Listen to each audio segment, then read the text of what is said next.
This episode of Internet Today is brought to you by Sunbasket. This week was originally supposed to be the week that E3 closed downtown Los Angeles so that people could cram themselves into exhibition halls and gawk at all of the newly announced games and consoles, when really they could have just been watching everything debut from the comfort of their own homes.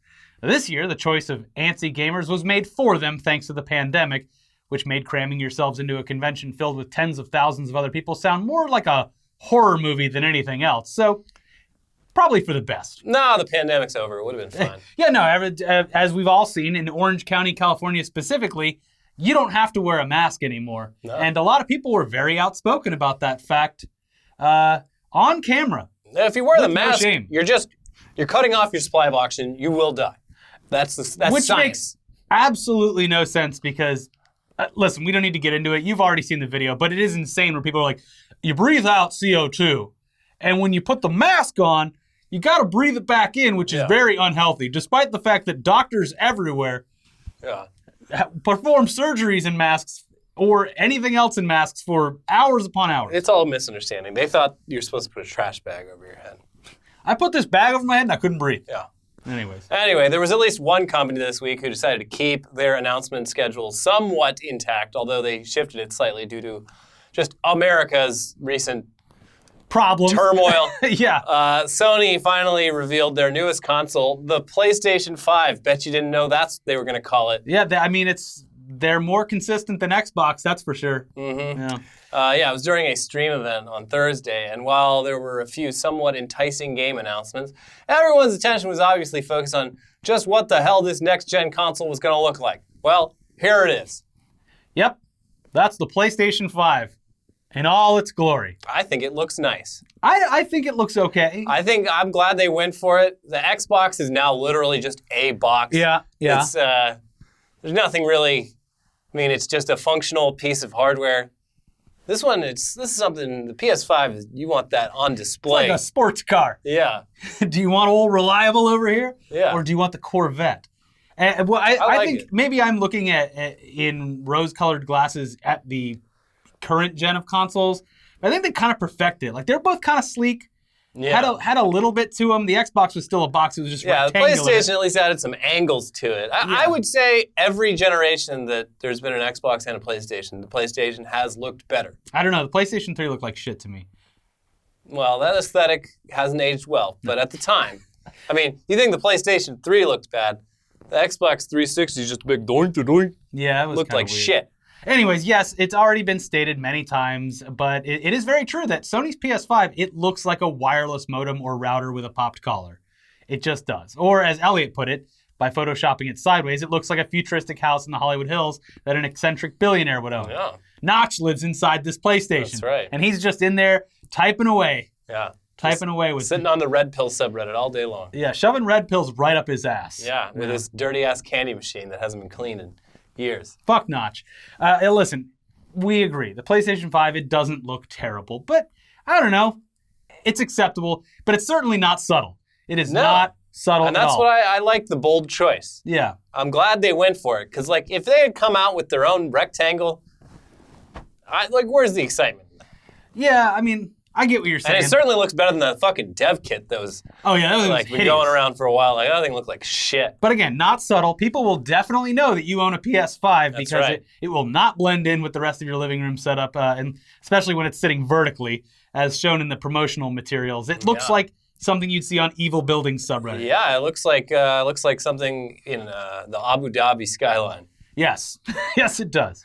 Now, luckily, according to various outlets, the PlayStation 5 can actually lay down horizontally and, in our opinion, makes a hell of a lot more visually appealing impression with the added bonus of actually being able to fit in most entertainment centers or TV stands that way. Yeah, otherwise it's just sitting on the side. Yeah. Also, on the visual aesthetic side of things, but getting more towards the specs, Sony is releasing two distinct versions of the PS5 right out the gate. A console with or without a disk drive, which is a good option to have and will probably save consumers around $50 if they choose to digital download games only. But since this is a game console and a general entertainment device, we could see a lot of people choosing to keep the disk drive so they can play Blu-ray and Ultra 4K movies on physical media if they so choose. Yeah. It's just nice to have the option sometimes. And a lot of places aren't really up to par yet when it comes to download speeds that are good enough to stream movies in ultra high def. And, it is nice to have. Also, the games are just huge now. I downloaded a fucking Call of Duty update the other night that was 85 gigs. Yeah. A lot of people don't have that. But that's the thing with games. If you even bought Modern Warfare on a disc, you pop it in, it's like, hey, here's the deal. But yes, you bought the physical disc, but you're going to need to download 80 gigs worth of updates. The update I got, all the people with physical media had to get that update too. So. Yeah, it's kind of weird. But what I'm saying is it is kind of nice to be able to pop in a Blu-ray. Like, I have the PlayStation, and I used it to watch one of the Star Wars on a Blu-ray, and it looks great, and I don't have to worry about the stream cutting out at any point or degrading or the degraded service. Weird compression artifacting or anything like that. So I would personally go for it because a lot of 4K Ultra players now are like, they're getting cheaper, but they're still like $150 for even something worthwhile. It's a niche product at this point. But it's nice to have. Now, as far as the specs, according to The Verge, the PS5 will reportedly have and this means nothing to me, but it means probably something to all of you out there, AMD Zen 2 CPU and a custom AMD RDNA 2-based GPU, providing 10.28 teraflops of power. The standard SSD will have around 825 gigs of storage, so that is about 9 Modern Warfares you can have on this bad boy. Yeah. It'll have 5.5 gigabyte per second performance. The PS5 will also support 8K graphics and 4K graphics at a 120 hertz refresh rate, which is great if your TV supports it. It'll also have 3D audio. And now for the price. You know, the information that's really helpful to have when people are making a somewhat large financial decision in advance. There's nothing confirmed, nothing at all. Sony's yet to release any of the pricing for the PS5s, both of them, that we've seen, at least while we wrote this episode. But according to a bunch of speculation, it's assumed that the price will start at around $499 for the PS5 with the optical drive, which means $449 for the one without. I mean, that's less than I would have expected. So yeah, there's been some leaks showing higher prices, but these were immediately taken down. And we're not experts on pricing, but I feel like crossing the $499 mark on the price, it might be a little bit crazy, especially in the midst of an economic downturn when 40 million people have lost their jobs. Yeah. It seems like they're going to want to hold there, at least for now. Yeah, I mean, I think every console they've released has operated at a loss. You operate, because you sell the games on it. But and going past 500, that's the thing is Sony games, exclusive games, would be why people would buy it. Because if you go past 500, you're starting to get into comparable PC specs territory. Yeah, sort of. Comparable. By the time it comes out. Maybe. Somewhat. I don't know. Anyway, regarding the games that you can play on this slick boy when it's released, at the very least, Sony says you'll be able to play an overwhelming majority of PS4 games thanks to the already confirmed backwards compatibility. That's cool. Yeah. But some new titles were announced during the press event, like, get ready, folks. Grand Theft Auto 5 is coming again. Wait, sorry, that's old. Yeah. Very old. Yes. It was kind of weird that was one of the first titles announced for the PS5. That game came out 2 console generations ago. Came out at the end But this time it's going to look slightly better. Yeah, it came out at the end of the 360 PS3 cycle, and then it came out immediately, like less than a year later, on the next gen. And it's been, 5 years now, so it's coming out again. Whatever, Rockstar is printing money, good for them. I guess. But anyway, in terms of actual new games, Spider-Man Miles Morales, a game that everyone seems to be extremely excited for, but one that has confused even games media outlets since it was announced, with various articles claiming that it was its own game, while others stated that it was an expansion or DLC for the pre-existing Spider-Man game. Yeah. Insomniac Games did finally come out and set the record straight. They stated that Miles Morales will in fact be its own standalone game. Which is cool. So that's nice. Yeah. And outside of that, you're looking at a new Ratchet & Clank game, which I think featured one of the more impressive trailers. Beautiful. A lot of these They're trailers, making Pixar movies in these games now. Yeah. This one was, I think, the most impressive as far as, exclusive to PlayStation, something that really shows off next-gen graphics and what they can do within the game. Because after that, and Gran Turismo, which Gran Turismo is explicitly a test case for the performance of the console. Look at those reflections. Everything else was just there was a lot of it where I was like, this looks like either a PS3 game or a PS4 game. You're not really impressing me with what the PS5 can do. But here's a cool one. There's a game where you get to play as a cat in a futuristic robotic Hell dystopia. yeah.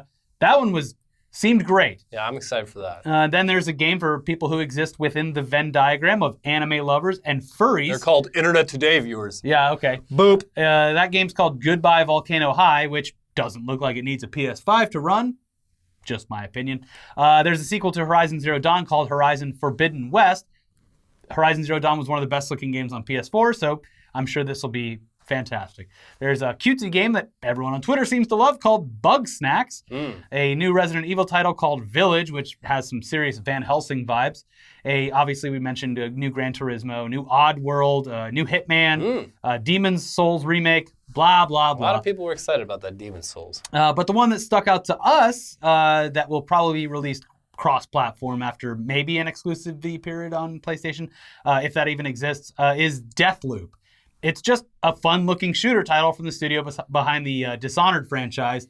Flows really well. Guns look fun. The world that they built in there, it just looks like a fun game to play. Has some, Wolfenstein vibes, but kind of Bethesda as well. So. Yeah.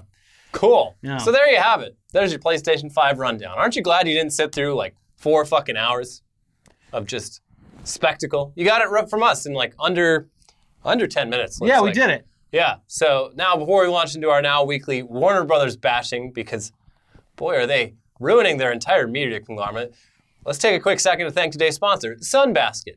If you're looking to reduce unnecessary trips out and trying to avoid sold-out grocery stores, yes, then check out Sunbasket. It's a perfect and delicious solution for the times that we're living in. Now, you know us, heading out to the store for some essentials is now an anxiety-ridden ordeal that we certainly do not look forward to.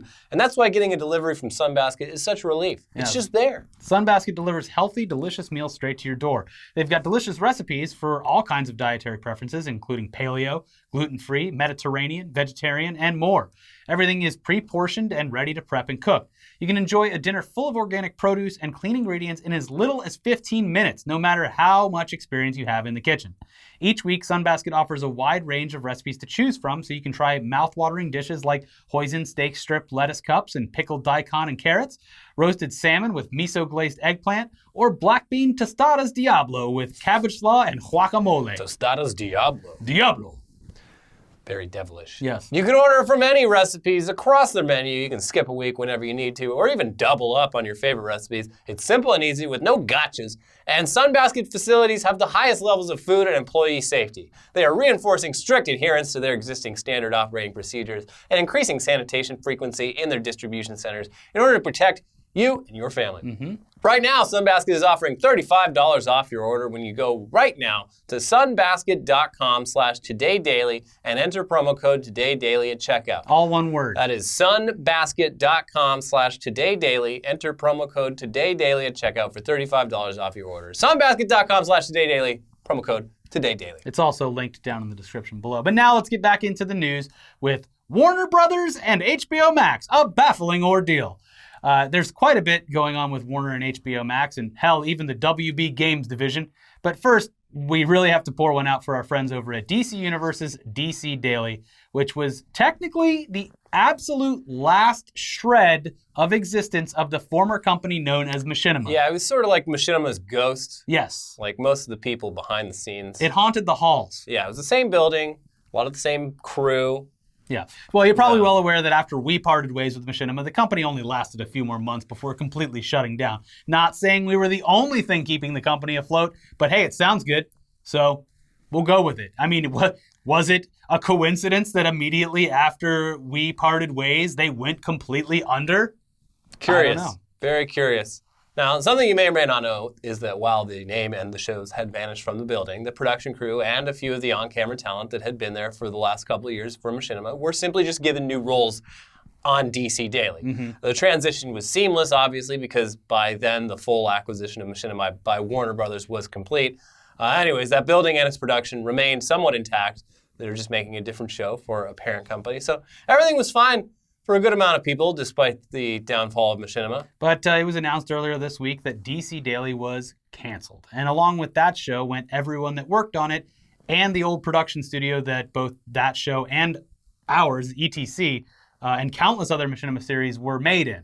The press release made it seem as though the reason for the show's downfall was the coronavirus, a wonderful excuse for every company in this country. But as anyone who's watched DC Daily recently knows, they were doing perfectly fine dealing with the struggles of working and filming from home.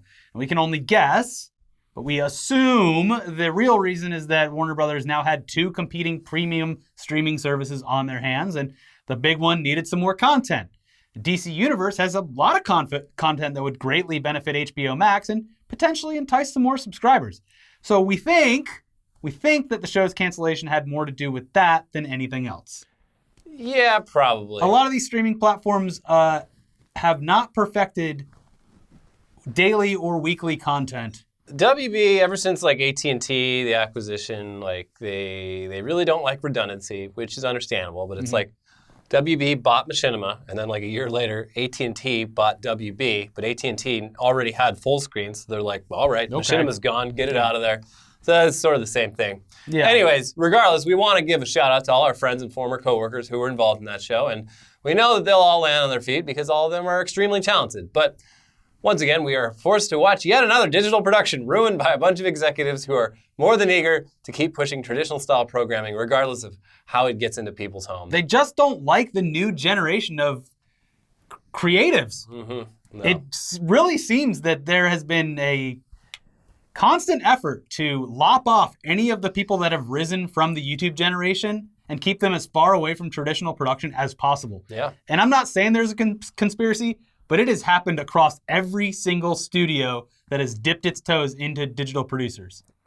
Curious. Very curious. But hey, let's move on over now to Warner's main focus right now. HBO Max. Yeah. The app that hasn't really made that big of a splash in the streaming world thanks to a vast catalog that lacks excitement, its lack of existence on popular streaming platforms like Roku and Amazon Fire, and confusion over its name regarding multiple previous available services. Without even getting into like the AT&T Now, AT&T Live, whatever. AT&T, I just said they hated redundancy, but in this specific case, AT&T has like 10 fucking Uverse separate like media streaming services. Well, it looks like Warner Media has attempted to solve at least one of those problems.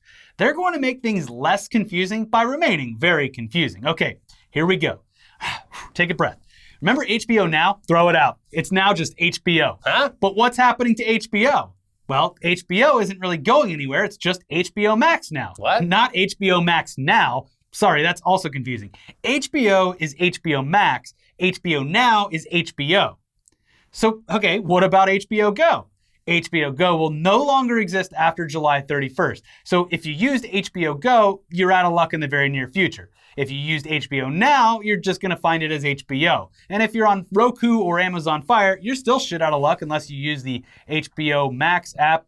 Wait, no, the HBO app, which is the old HBO Now, but that doesn't have any of the new features or programming, the stuff that's exclusive to HBO Max. I hope that clears it up for everyone. No. Are you cleared up? Are you less confused than before? Luckily, the Android app on my phone just one day turned into the HBO Max app from the HBO Now app, and the app on my PlayStation 4 did the same thing. Yes. So I didn't have to worry about too much. But I also was expecting this and know what HBO Max is and was aware of everything leading up to this. I bet a lot of other people may be a little bit confused. I've heard it be described as a purple disgusting mess. It kind of is. Yeah. But hey, if you're avoiding all this confusion by simply logging into HBO Max through your computer or using the HBO Max app on the platforms where it does exist. Like Elliot does. Yeah, at least you're getting all that sweet, sweet content that you know and love and that you were promised through months of marketing material, right? Yeah. They've got the thing that you want. It's right there. It was on all the billboards. It's on all the billboards. Yeah. Just kidding. No. We already told you previously that HBO had to alter some of their marketing material because consumers, aka morons, thought that, just because they saw the Dark Knight films being marketed for the platform, then they must be available to watch upon release. God, these consumers are so stupid. Why would you think that? Yeah. Dumb. But now things are getting worse, specifically for fans of the DC films, which Warner Media owns and used to market HBO Max to you. Yes. Now, when we saw the rumors of this news earlier in the week, I made a note to hold off on the story because I just had to wait and see if it was actually true, because how could this be possible? How could HBO Max lose some of its biggest movie draws for its brand new streaming service immediately after launching?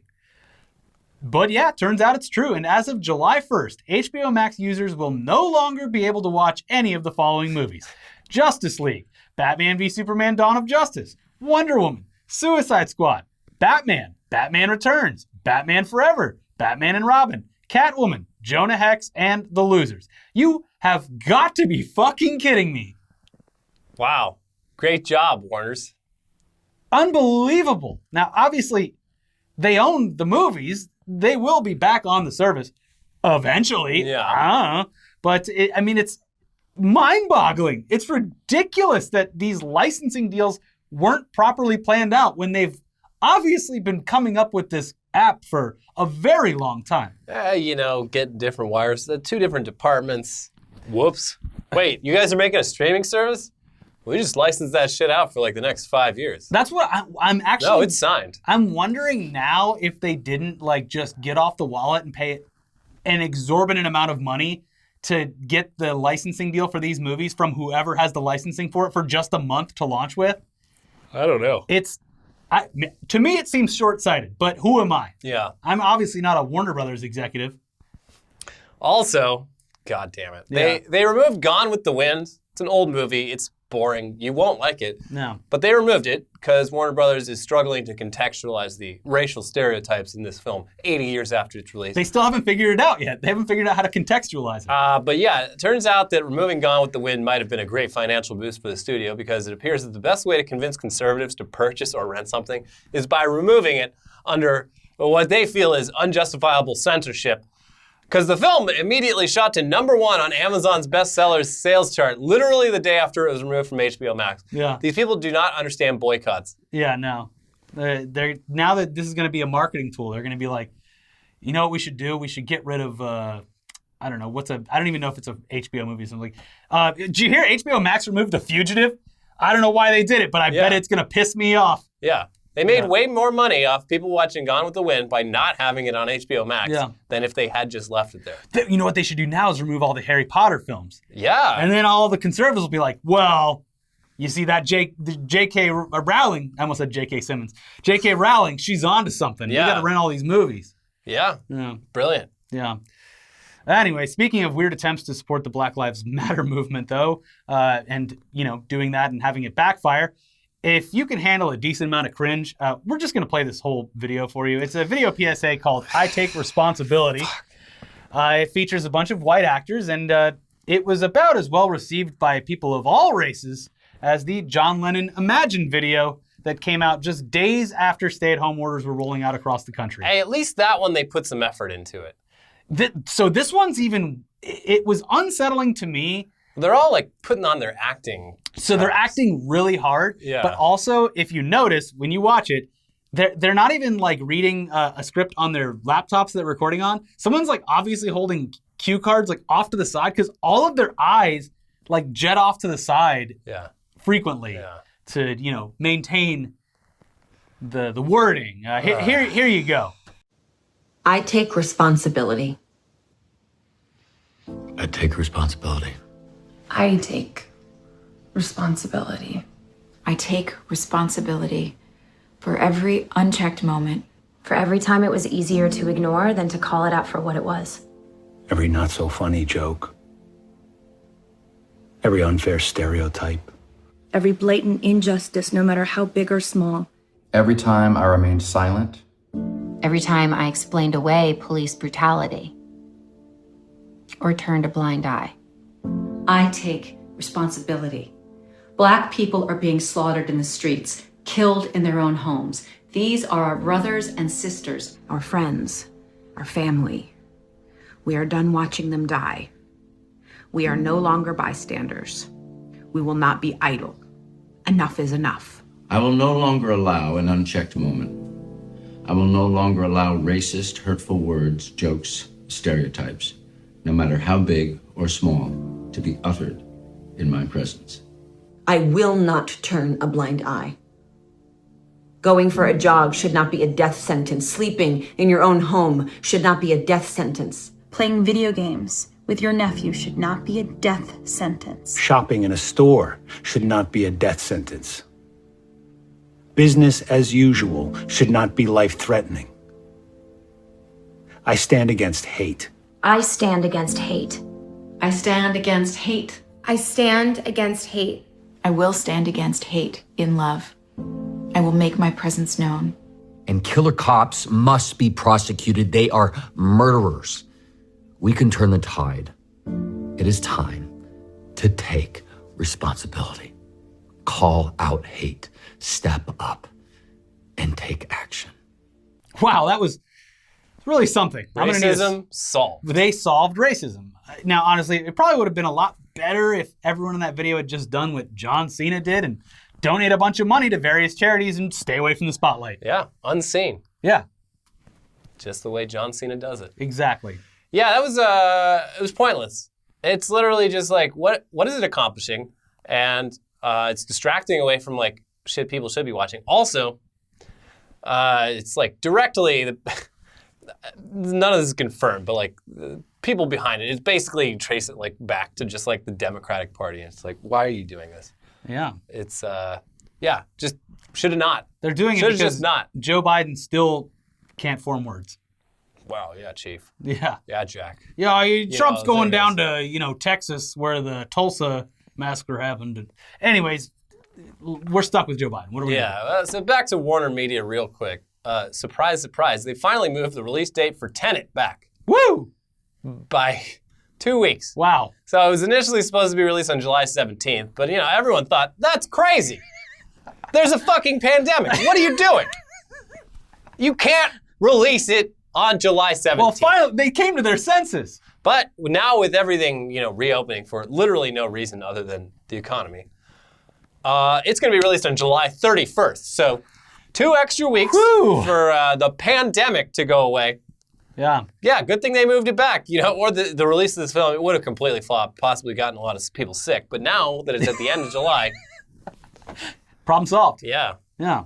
Well, there we go. In other weird, probably terrible business decision news for that company, looks like AT&T, which owns Warner Media, are they the same company exactly? Whatever. AT&T is the parent company. Okay. AT&T is trying to sell off WB Games, Warner Brothers Games. That entire games division. Weeby Games. Weeby, Warner Brothers Interactive Entertainment. Weeby, as they called it where we worked, is, of course, responsible for games like the Arkham series, Mortal Kombat, all the Lego games, all the Harry Potter games. Mad Max. Yeah, so on and so forth. According to CNBC, AT&T is discussing a sale of its Warner Brothers Interactive Entertainment gaming division in a deal that could fetch about $4 billion, according to people familiar with the matter. Take-Two Interactive Software, Electronic Arts, and Activision Blizzard have all expressed interest in buying the gaming division, said the people who asked not to be named because the discussions are private. As a whole, with all of the news that we talked about previously, including this, looks like CEO John Stankey is really living up to his name. A bazinga. Well, that sucks. It's too much consolidation happening in just everything. I don't... I mean, I'm not an executive at Warner Brothers or Warner Media or anything, but it seems like they're making the wrong decisions a lot of the time. Yeah. Yeah. But what can you do? Let's consolidate everything into like the most expensive thing we can possibly do. And also like, that games division we had with like award-winning games? Video games, they'll never make money on that. Games? What are you talking about? Remember like the Pac-Man? The Arkham series of games? One of the most highly rated IP-based games of all time? Get rid of it. Fuck it. Also... Not sick. Yeah, good. EA, Take-Two, maybe Take-Two, I don't know. EA and Activision Blizzard getting their hands on any of that IP, I do not have a lot of hope for. No, not at all. So, but don't sell it to Bethesda. That would be the worst. Guys, we made a online MMO action RPG MMO with crafting and something in there for the kids as well, based on the Batman comics. Ugh. Are you ready? They're supposedly secretly developing some sort of Arkham series reboot over there, too. So hopefully this doesn't fuck that up. No. Because I need another Arkham game. I'm not going to do this Telltale bullshit. I need another fucking actual Batman game. Yeah. AT&T. Well, let's see how it goes. Stanky. Mr. Stanky. Yeah, you... Get out of here. Dumb, stupid joke. Anyways, watch our other videos over here if you haven't seen them yet. We have a new Tech News Day for you. Weekly Weird News. Well, it's not Weekly Weird News. It was from our ongoing Weekly coverage. Bad News. Yeah, Weekly Bad News. But we will have Weekly Weird News for you tomorrow or early Sunday. So stay tuned for that. And we'll see you very soon. Yeah. Bye. Bazinga.